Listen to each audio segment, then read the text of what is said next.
편입 논술 그리고 대입 논술의 조윤병천입니다.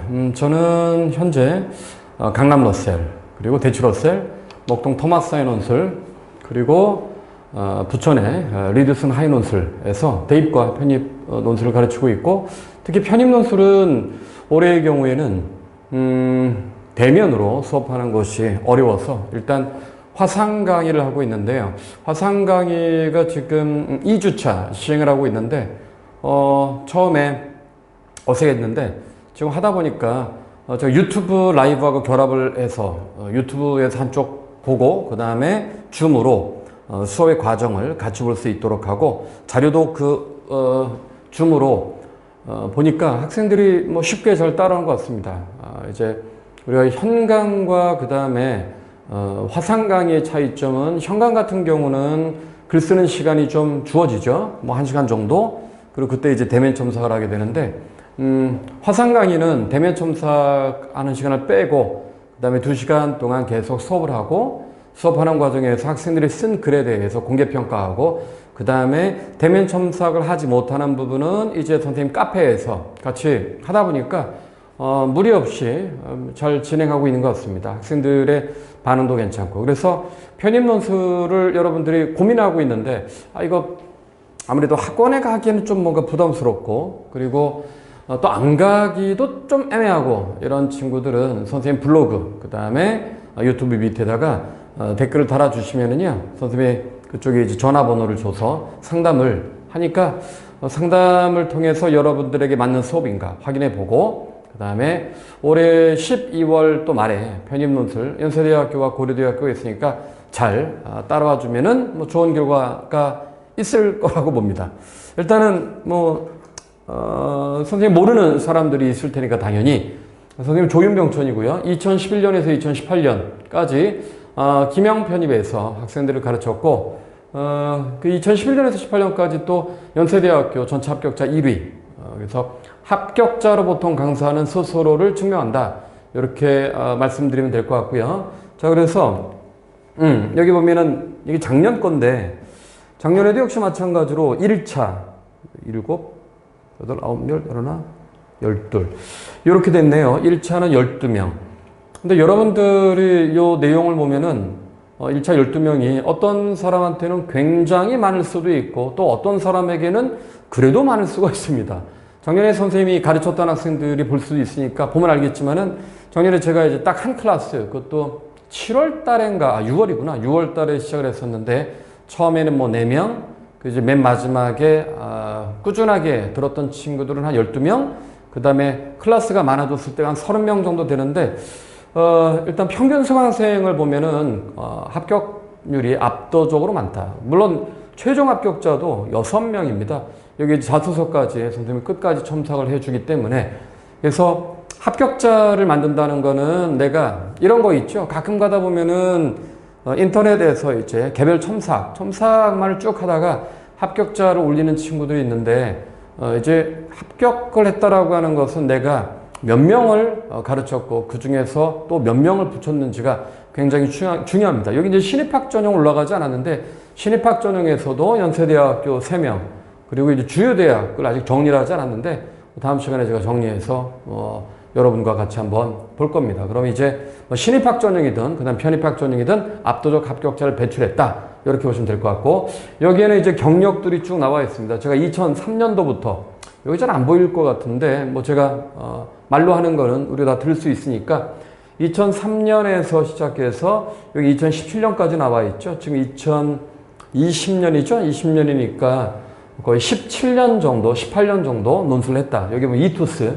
그 다음에 뭐 하이 논술. 이 하이 논술은 목동, 지금 토마스 아카데미인데, 지금 목동에서도 제가 논술 가르치는데, 압도적 합격자를 배출한 학원이고요. 압도적 합격자라는 건 이제 논술과 학종 포함해서 1000명 정도 매년마다 그렇게 나오기 때문에, 목동 토마스 아카데미 그 들어가 보면 합격자가 쭉 나와 있습니다. 여기 보면 메가스터디는 제가 2006년에서 2016년까지, 그리고 메가스터디 인강을 10년을 했었고, 김영 편입도 여기 나와 있죠. 18학년도입니다. 그리고 여기 보면은 김영 편입 단과, 그 다음 김영 플러스 논술 전담 강사, 저서도 뭐 이투스에서 나와 있는 게 있고요. 뭐 기고, 뭐 어쨌든 이 말은 뭐냐면 그만큼 오랫동안 실전 논술의 현장에서 학생들과 같이 호흡을 했다. 이렇게 보시면 될 것 같고, 자, 그리고 뭐 조윤명초는 합격입니다. 여기 뭐 2018 학년도 편입 1차 합격자 명단인데 여기도 한 20명이 좀 넘는 것 같네. 봅니까? 하나, 둘, 셋, 넷, 다, 일곱, 14에다가 하나, 둘, 셋, 넷, 8. 22명 정도인데 여기 추가적 합격자가 더 나와 있습니다. 여기도. 어쨌든 이때에도 합격자가 압도적으로 많았다. 그래서 이제 합격자 1위, 연세대학교 2011년에서 2018 학년도까지 메가스터디와 김영편이 합격자 1위다. 요거를 얘기하는 거고요. 논술 강의를 들을 때 우리가 중요한 거는 뭐 한두 해 반짝 학생들을 몇몇 붙였다 이게 중요한 게 아니라 제가 2003년도부터 지금까지 논술을 17년 정도 했으니까 압도적인 합격자가 가장 많을 수밖에 없고 또 하나 매년마다 그때그때마다 합격자들도 압도적으로 배출했다. 요 얘기고요. 요거는 제가 이제 학생들한테 일종의 뭐라고 할까 이전에도 내가 학생들 이렇게 많이 가르쳤다. 2013년도 내가 단과 합격자입니다. 여기에 보면 여기 연대인데 하나 둘 셋 넷 다섯 여섯 일곱 여덟 아홉 열 열하나 요때도 연세대학교 11명 중앙대학교 5명 그 다음에 고려대학교 4명 성균관대학교 7명 그 다음에 한양대학교 9명 뭐 국민대, 숙대, 숭실대, 건대, 외대 뭐 등등 해서 합격자들이 굉장히 많죠. 2018, 13년도도 2018년도든 간에 꾸준하게 합격자를 많이 배출했다. 그러니까 여러분들이 실전 논술이라고 하는 것은 한두 해의 학생들을 보내는 게 아니라 얼마나 오랫동안 지속적으로 학생들을 많이 보냈는가, 학생들을 많이 합격을 시켰는가. 합격자를 많이 보냈다라는 건 예전이나 지금이나 선생님이 가르치는 논술이 가장 실전적이다. 이렇게 말하기 위해서 이 내용을 같이 본 거고요. 거기에서 끝나면 안 되는데 2018년도 거는 또 쭉 나와 있습니다. 연세대학교 한 개, 두 개, 셋, 넷, 다, 일곱, 여덟, 아홉, 열, 열한, 12명. 고려대학교 3명. 그 다음에, 여기, 어디 있어? 서강대학교, 뭐 쭉 나와 있습니다. 여기에서도. 예나 지금이나 합격자를 많이 배출했다. 거기에서 끝나는 게 아니라 또 논술 강사, 최초로 연세대학교와 고려대학교 논술 전형 합격. 여기 좀 스토리가 많이 있습니다. 학생들이 가끔 오해를 하는데, 이 스토리가 있는데, 이건 유튜브에 보면 여러분들이 알 것 같고. 어쨌든 간에 내가 2018학년도에 연세대학교, 고려대학교의 편입 시험을 봤다. 요거 본고에서 그치는 것이 아니라 합격을 했다라는 거. 이 말은 뭐냐면 선생님의 강의가 제 강의가 그렇죠? 학생들을 압도적으로 합격시켰던 이유가 되겠죠. 내가 쓰는 글 자체가 가장 실전적이다. 이렇게 얘기하는 겁니다. 자 그리고 요거는 뭐 대입이든 아니면 편입이든 간에 선생님이 어떤 식으로 첨삭을 하느냐. 일단 공개평가랍니다.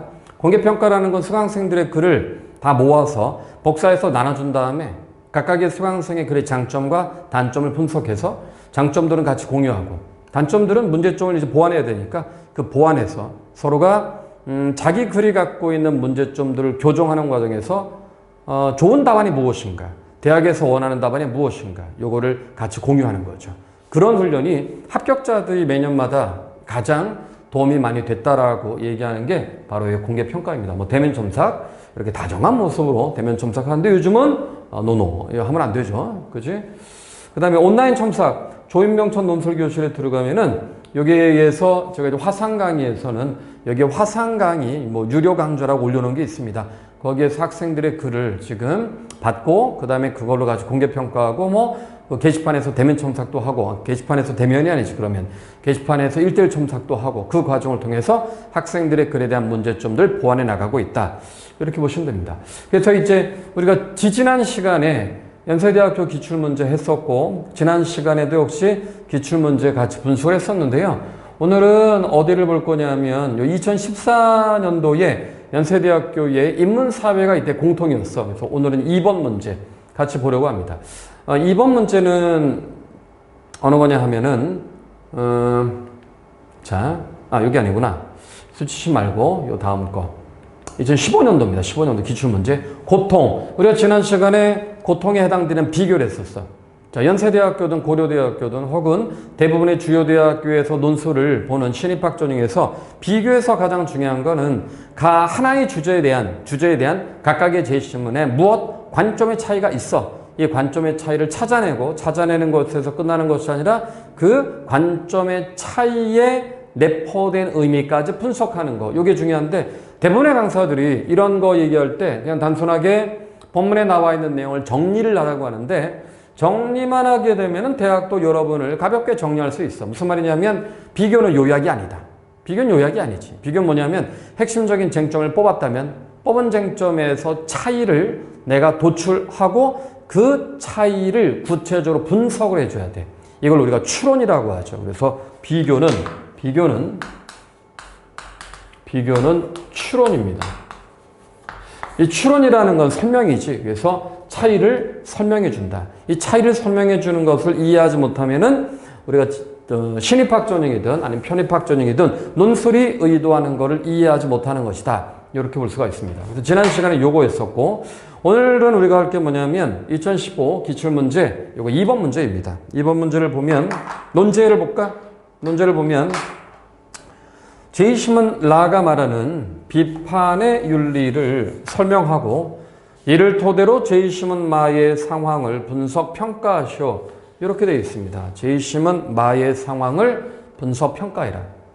근데 요게 학생들이 이 문제를 풀 때에 가장 잘못하는 거는 보통 모든 논술 문제는 우리가 논제를 딱 보자마자 해야 되는 프로세스가 있어. 프로세스가 첫 번째는 단락 구성을 명확하게 해줘야 돼. 단락 구성. 단락 구성은 논제의 요구 조건에 따른 분량 배분이지. 분량 배분을 해줘야 됩니다. 단락 배분이 안 되면은 내가 어디에 포커스를 맞춰야 되는지, 그 다음에 주어진 제시문을 논제의 요구 조건에 따라서 요약을 하는 건지, 비교를 하는 건지, 해석을 하는 건지, 비판을 하는 건지. 방금 전에 언급했던 4개. 요약, 비교, 해석, 비판. 이게 논술의 모든 유형이죠. 이 4개에서 벗어나는 유형은 절대 나오지 않습니다. 그래서 여러분들이 글을 쓸 때에는 요약형 글쓰기, 비교형 글쓰기, 해석형 글쓰기, 비판형 글쓰기 4개 유형에 맞춰서 글을 쓰는 훈련하는데 선생님의 교재는 요약부터 시작해서 비판까지, 수업도 요약부터 시작해서 비판까지 단계적으로 나아가기 때문에 학생들이 머릿속에서 주제와 관점을 잡는 거, 이 관점의 차이를 포착하고 그것을 설명하는 거. 하나의 관점에서 보통 논술에서 가장 어려운 게 의외로 비판보다 해석이라고 학생들이 많이 그러죠. 해석은 보통 2가지가 나옵니다. 뭐가 나와? 문학작품과 그 다음에 자료. 문학작품과 자료에 대한 분석이 나오거든. 그죠? 그래서 우리가 이 논술에서의 방금 전에 언급했던 유형에 따라서 단락이 구분이 되는데 단락을 구분한다는 거, 이것은 내가 써야 할 단락 자체의 목적이 무엇인가를 정확하게 인식하는 거고, 2번째 단락을 찾았다면, 단락을 내가 머릿속에서 아웃라인을 대충 잡았다면은, 그렇다면 그 다음에 각각의 단락에는 모든 단락에는 하나의 개념이 나와 있죠. 핵심적인 그 개념에 해당되는 주제문. 주제문은 당연하게 무엇과 뭐로 연결이 됩니까? 주어 플러스 수어로 연결이 되지. 이렇게 연결이 돼. 요거를 잡아야 돼. 주제문을 잡아야 돼. 왜냐하면 논술 문제는 하나의 단락이 하나의 논리 구조를 갖고 있죠. 뭐야? 항상 첫 번째 문장이 주제문이야. 이게 예의에 해당돼. 그리고 이거에 대한 논거, 주장과 논거. 그래서 연세대학교는 채점 기준에 뭐라고 되어 있습니까? 단락은 언제나 2갈식으로 한다. 첫 번째 문장이 주장이야. 그리고 밑에가 논거가 되는 거죠. 그래서 주제문을 찾는다는 것은 논제의 요구 조건에 대한 답을 찾는 것과 논쟁에 있어서의 주장을 정리하는 것과 같은 효과를 갖고 있다. 똑같다는 얘기지 뭐. 그죠? 요거 2번째가, 그래서 글을 쓸 때는 단락, 그 다음에 주제와 그 주제에 해당되는 핵심적 관점, 수로를 찾는 것. 그 다음에 3번째가 주어와 수로를 찾았다면, 얘가 뭐라고 했습니까? 이걸 결론이라고 했지, 혹은 주장이라고 했으니까 결론에 해당되는 전제를 찾거나 아니면 주장에 해당되는 논거를 찾아줘야 돼. 이때 우리가 신경 써야 되는 건 딱 2가지입니다. 주어와 수로. 내가 편입 학생이든 논술을 준비하는 학생이든 난 2개만 가르친다라고 얘기합니다. 2개만. 무조건 논술에서는 주어와 수로를 찾아야 돼. 이게 비교형이든 요약형이든 해석이든 비판이든 다 마찬가지야. 다 마찬가지야. 요 2가지를 찾아내고 그 다음에 이게 주제문 설정이지, 혹은 문장 구성의 원리라고 하고, 그 다음에 이제 개념 분석의 원리인데, 개념 분석. 개념 분석이 뭐예요? 수어를 분석하고 주어를 구체화하는 거야. 이 과정을 거치면 글을 쓰는 방향을 우리가 쉽게 만들어내고 이거에 따라서 제2신문을 독해해서 독해한 개념을 가지고 추론의 방향까지 결정할 수 있다. 이렇게 보는 거야. 자, 그래서 요 문제도 역시 마찬가지로 우리가 먼저 구성을 찾아내야 됩니다. 요거 연세대학교 문제는 요거 천자고요. 요거도 역시 천자입니다.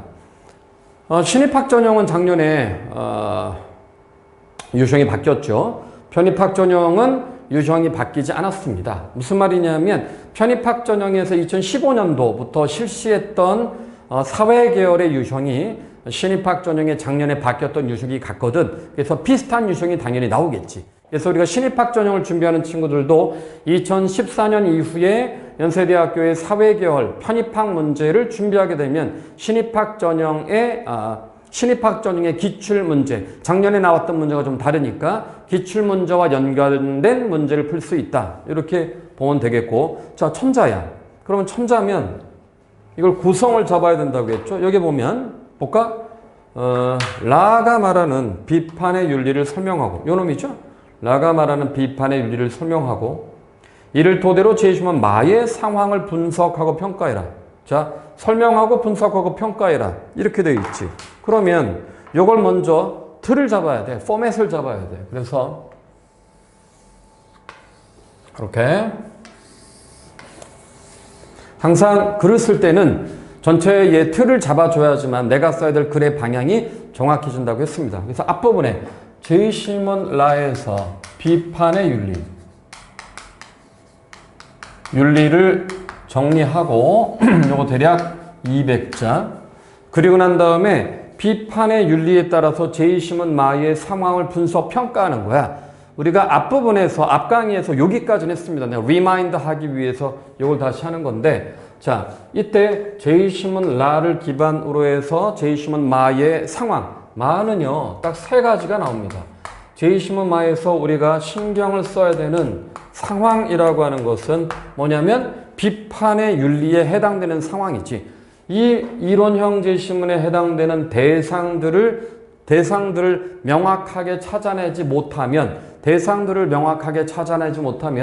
우리가 이 문제를 가지고 해석할 핵심적인 현상 자체를 찾아내지 못하게 되면 논제의 요구 조건에 따른 해석과 비판의 대상과 무관한 내용을 분석하게 되면 당연히 변별력이 없는 글이 될 수밖에 없겠지. 그래서 여기에서는 비판의 윤리에 해당되는 상황, 즉 이 비판의 윤리에 해당되는 상황은 세 사람의 행동과 관련이 되는데 첫 번째가 진화입니다. 진화.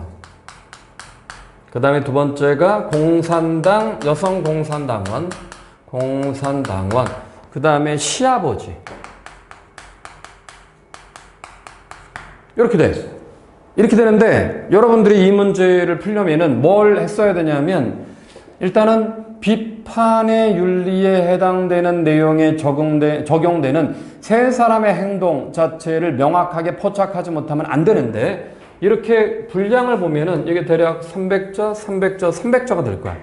300자인데 진화의 행동 우리가 N1이라고 하자. 공산당원의 행동 N2라고 하고 시아버지의 행동 N3라고 하는데 이때 주의할 점.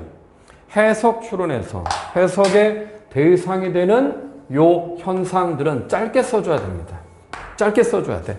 이걸 길게 쓰면 변별력이 없겠죠. 왜냐하면 분석의 대상에 해당되는 핵심적 쟁점은 현상형 제2신문이기 때문에 그거를 길게 쓰면 본문의 내용을 정리하는 것밖에 되지 않아. 오케이? 이거 굉장히 중요한 포인트입니다. 신입학 전형이든 편입학 전형이든. 그래서 해석의 대상이 되는 진화의 행동은 언제나 이걸 우리가 현상형 제2신문의 해석에서 주어로 하라고 했습니다. 여러분들이 이 내용을 보기 전에 어떤 이론이 있는 것 같은데 여기엔 이론을 설명해 주지 않고 있죠. 선생님의 블로그나 아니면 네이버 TV 조인병천에 들어가면은 거기에 기초인강이라고 되어 있습니다. 기초인강에 들어가면은 딱 앞부분에 언급했던 네 가지 유형, 주제, 요약, 추론, 비판 요거에 해당되는 인강이 있고 또 연세대학교 채점 기준이 있어. 연세대학교의 채점 기준은 다른 대학교의 채점 기준과 동일하기 때문에 거기에서 네 가지의 채점 기준이 있습니다. 첫째 이해 분석력, 두 번째 표현력, 세 번째 논증력, 네 번째 창의력. 이런 것들이 글을 쓰는데 어떤 식으로 내가 염두에 두고 제시문을 분석하고 구성에 따라서 글을 써야 되는지가 잘 나와 있기 때문에 그거를 확인하면은 훨씬 더 정확한 글쓰기의 방법론을 여러분이 익힐 수 있다. 이렇게 보면 되고. 그래서 진우하의 행동은 제시문 라의 비판의 윤리에서 A의 부재이다. 이 비판의 윤리에 해당되는 개념들이 있습니다. 이 비판이 좀 더 같이 볼 거야. 이 핵심적인 쟁점들은. 그리고 공산당원의 엔토라는 행동은 제시문 라에서의 B의 부재이다. 그리고 시아버지의 N3라는 행동은 제시문 라의 관점에서 볼 때 C의 부재이다. 그리고 부재라고 하는 부분에 대해서 우리는 두 가지를 해야 돼. 그게 왜 부재인가? 하나, 분석, 평가. 그게 타당한가 타당하지 않은가? 이렇게 되겠죠. 당연하게 맥락상 비판의 윤리의 관점에서 진우하나 공산당원이나 시아버지의 행동들은 비판의 윤리의 관점에서 어긋나기 때문에 해석을 하고 그게 타당하지 않은 두 가지를 다 설명해 줘야 돼. 하나는 분석이 되겠고 하나는 평가가 되겠지. 분석과 평가, 역시 분석과 평가 이렇게 들어가야 됩니다. 오케이? 그래서 이 구성을 가지고 우리들이 글을 쓸 때에 대학에서 요구하는 채점 기준에 맞는 글을 쓴다. 이렇게 보시면 됩니다. 아시겠죠? 자, 그럼 요 내용을 같이 한번 텍스트를 보고 이쪽에 어떤 걸 넣어야 되는지 보도록 할 텐데요. 볼까? 자, 앞에 가나 다는 됐고 라번에 여기가 이제 비판의 윤리인데 우리 지난번에는 빠르게 전체의 내용만을 쭉 훑었는데 오늘은 이 비판의 윤리가 무엇인가 텍스트를 보면서 같이 얘기를 해보도록 하겠습니다. 이 비판의 윤리는 자 먼저 여기 주제어가 비판의 윤리라고 여러분이 썼다면 비판의 윤리 비판을 하는데 필요한 핵심적 개념이 뭘까? 비판이라는 것은 먼저 당연히 비판 자체의 의미에서 우리가 주체성, 성찰적 태도, 기본적으로 우리가 뽑을 수 있는 개념들이 있지. 뭐 이게 없으면 본문에서 뽑으면 되니까 본문에서 한번 봅시다. 보면 유대인에게 반유대주의자라는 낙인보다 더 끔찍한 것은 없다. 논점은 아니고 윤리적으로나 정치적으로 견딜 수 없을 만큼 어디 갔냐? 여기에 없을 만큼 동일시하기 싫은 입장이 바로 반유대주의임을 알고 유대인이라면 누구나 바로 그 낙인을 두려워할 것이다. 논점은 아니고요. 침묵할 것인가? 정당성 없는 폭력적 권력을 쥔 부역자가 될 것인가? 아니면 위험을 무릅쓰고 목소리를 낼 것인가? 목소리를 낸다라고 하는 것은 비판적 윤리라고 하는 것이 일종의 특정한 사안에 갖고 있는 문제 도출이죠. 문제 도출. 문제 제기. 이렇게 되는 거야. 그리고 폭력을 중지하기 위해서 비판적 사고라는 것은 그럼 폭력의 중지.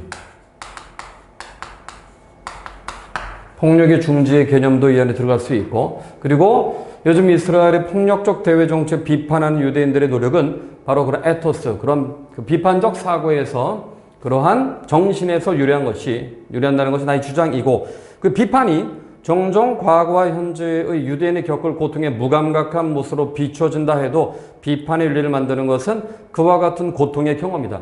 그러니까 비판의 윤리를 만드는 것은 유대인들이 자신들이 겪었던 홀로코스트의 아픔, 이 부분을 통해서 자신들이 하는 행동이 갖고 있는 문제점들을 비판하는 것은 일종의 무엇을 기반으로 하는 거야?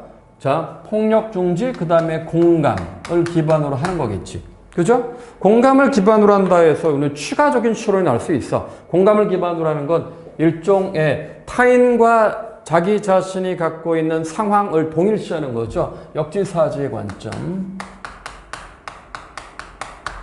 이런 것들. 그지? 그리고 즉 비판의 윤리로 인해 고통 자체가 멈춰질 수 있고 우리가 통상 삶의 존엄성. 그럼 비판의 윤리의 목적이 뭐냐면 인간이 갖고 있는 존엄성을 회복하는 거예요. 존엄성. 혹은 인간의 권리를 회복하는 것이다. 그러면 우리가 저런 내용들을 쭉 봤을 때에 그러면 이쪽에 나와 있는 진화의 행동이 저러한 것을 전제로 하느냐? 혹은 공산당원의 행동이 저러한 것을 전제로 하느냐? 시아버지의 행동이 저러한 것을 전제로 하느냐? 이렇게 볼 수가 있겠죠.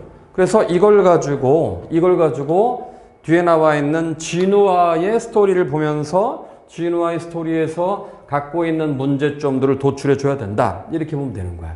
자, 그래서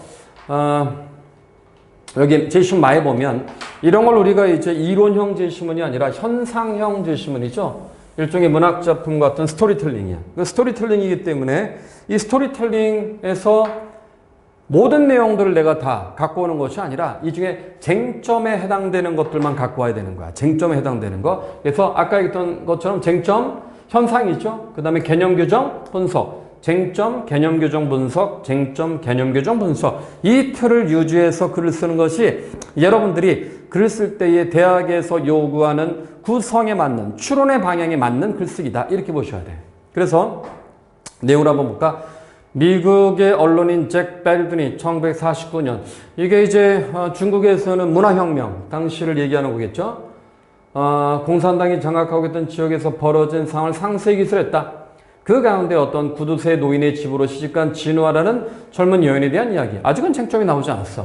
여성활동가에게 발언을 강요받은 그녀는 자기 시아버지 면전에 대고 말을 했다. 일단 여성활동가에게 발언을 강요받았기 때문에 이러한 행동 자체가 주체적인 행동은 아니지 타율적이고 강제적인 행동이기 때문에 진우아의 행동은 제시문 라의 비판의 윤리의 주체성의 부재로 설명할 수 있다. 왜냐하면 이렇게 들어갈 수 있어.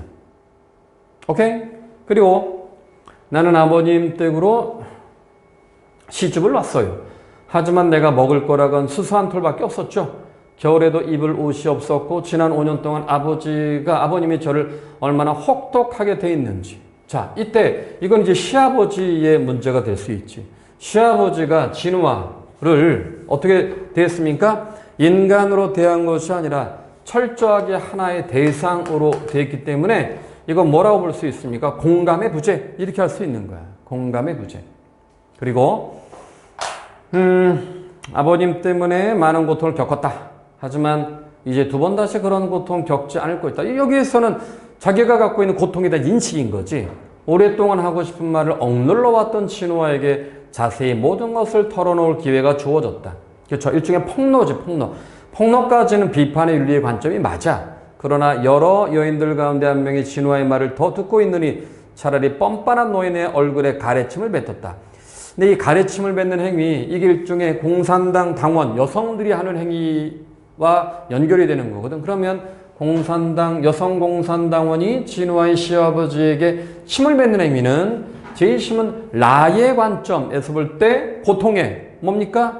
고통의 강제죠. 혹은 제시문 라의 관점에서 볼 때 인간의 존엄성에 대한 인식의 부재, 이렇게 할 수 있어. 왜냐하면 우리는 그것을 설명하고 그게 왜 타당하지 않은지도 앞부분에 얘기했던 비판의 윤리의 관점에서 설명을 할 수 있다는 거야. 그죠? 좀 더 볼까? 그래서 이렇게 물고가 트이자 다른 여인들이 모두 덤벼들어 그의 얼굴에 침을 뱉기 시작했다. 노인은 수염이 온통 침에 범벅이 된 채 얼굴이 벌겋게 달아올라서 그렇죠. 다리를 떨면서 이게 뭐야? 인간의 존엄성을 파괴하고 인간이 갖고 있는 기본적인 권리를 배제한 거야. 여인들의 비웃음을 사기에 충분했고 이 시아버지 입장에서 보면 자기 자신의 자존감 그렇죠? 이런 것들이 완전히 파괴된 거지. 비판의 윤리의 관점에서 이러한 비판, 이건 비판이라기보다는 비난이죠. 그치? 그런 것들은 타당하지 않겠지. 수많은 사람들의 가슴속에 품고 있던 이러한 고해가 폭발적으로 분출된 것은 중국 혁명 당시 개인적 슬픔이 정치적으로 악용된 사례에 지나지 않는다. 이렇게 보는 거죠. 이랬을 때에 이 진우아나 공산당, 여성 공산당원들이 시아버지에게 비난을 했던 것은 비판의 윤리에서 벗어나는 거야. 그럼 비판의 윤리에서 벗어난다라고 이렇게 넓게 쓰면 안 되고 앞부분에 얘기했던 폭력의 중지, 그 다음에 성찰, 주체성, 그 다음에 인간의 존엄성 이런 개념들이 바로 이쪽에 들어가야 되는 거야. 이쪽이. 오케이? 그래서 분석을 하는 것 자체가 그렇게 해서 분석을 하는 것이 전체의 논술의 방향에서 해석 추론을 할 때의 가장 중요한 글의 전개 방식이다. 우리가 해석 추론에서 가장 강조한 건 언제나 현상이 주어고 개념은 수로야. 현상과 개념. 그래서 이 현상의 의미가 무엇인지 설명해 줘야 되는데 앞부분에 얘기했던 것처럼 현상이 주어고 개념이 수로다. 그럼 우리가 앞부분에 글 쓸 때 어떻게 쓴다고 했습니까? 난 딱 두 가지만 가르친다고 했지. 주어, 수어. 그 다음 어떻게 했어? 수어를 분석하고 주어를 구체화해 주면 되는 거야. 이 방법을 배우면은 어떤 문제든 간에 우리가 쉽게 글을 쓰는 과정에서 내가 추론해야 될 방향이 무엇인가를 정확하게 인식할 수 있다. 이렇게 보실 수가 있겠죠. 어렵지 않죠? 근데 여기에서 여러분들이 신경 써야 될 것들이 하나가 더 있긴 있는데 이거를 만약에 다 읽었던 사람들은 자, 제이시먼 가에서 제이시먼 가나다에서 말하는 고통이 있었죠. 제이시먼 가에서 말하는 고통이 뭐냐면 바로 가난이야. 그죠?